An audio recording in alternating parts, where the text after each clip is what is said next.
you a tinkerer? Are you kind of to the numbers? Are you like, I mean, what are you like as a golfer? Or do you just say, give me the track, are you a trackman person or is it more feel? It's more feel. I've started to notice that when I use TrackMan and everything like that, I just get so stuck in like the technique stuff, and I'm like, well, it looks great, but the shots are going everywhere. So what do I do? I have no idea because it looks exactly how I want to, but I'm thinning every single shot. Um, and obviously, no swing can be perfect. Some people are close to having it, but it takes a lot of work, and I just don't have it. I don't think my swing can ever look perfect. I'll just deal with what I can with what I have, because I know that I've hit like perfect golf shots without my swing looking perfect. So I'm trying to take the perfectionist part away. But no, I don't have a TrackMan right now. I think I'm gonna get one for the winter. Just because it's nice to have when you're doing technique stuff and you are hitting into a net and you can't see the ball where it's flying. But Yeah, during the and the season, no, games, I try to skip it. yeah, the games that you have on the TrackMan are great, right? It spits out random numbers. That's probably the best thing that I use it for, or have used one for in the past. Are you? Tell me about like your pre-shot routine. Do you do anything special, or do you have it nailed, or does it change every time? I think I have it nailed pretty much.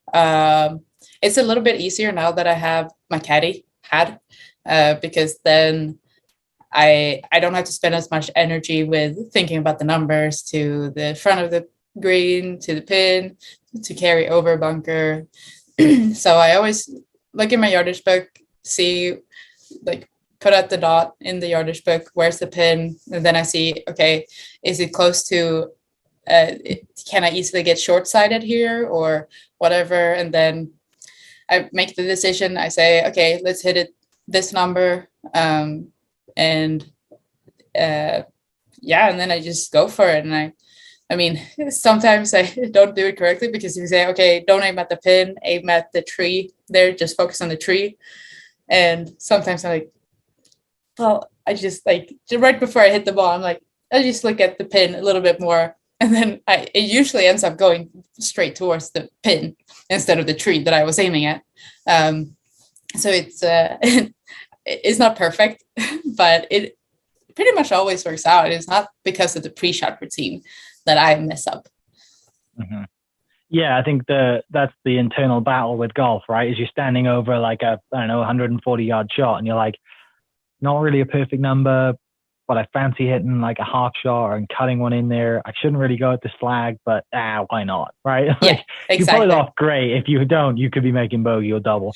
But oh yeah, for sure. That's really interesting. That I think we all do that, right? I think everyone listening that's played golf, no matter what level you are, York is kind of you have that internal battle. Mm-hmm. What about? Do you have any superstitions? Do you mark your ball in a certain way? Is there anything else that you do that's like kind of funky? Well, I mean, I don't know any. Well, I think I know one golfer who doesn't mark the ball in the same way every time, but I've always marked this ball in the same way. So I always have two little dots above the logo.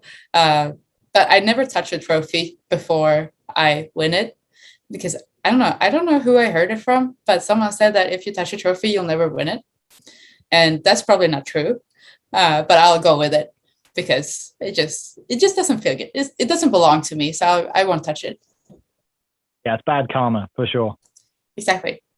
Yeah, it's one thing that I mean, I don't get to play for many trophies very often, but when I do, I'm definitely going to take that to heart, and I'm never going to touch a trophy ever again. Mm-hmm. Yeah, I win it. That's great advice. At Karsten, they had Victor's USM trophy just standing in the pro shop for a while, and people would go up and touch it and hold it, and I was like, "You can't touch it. That's his. That's no one else's." Even though I could never win a USM trophy, I'm like, I won't touch it because it's not mine, and no one else should either.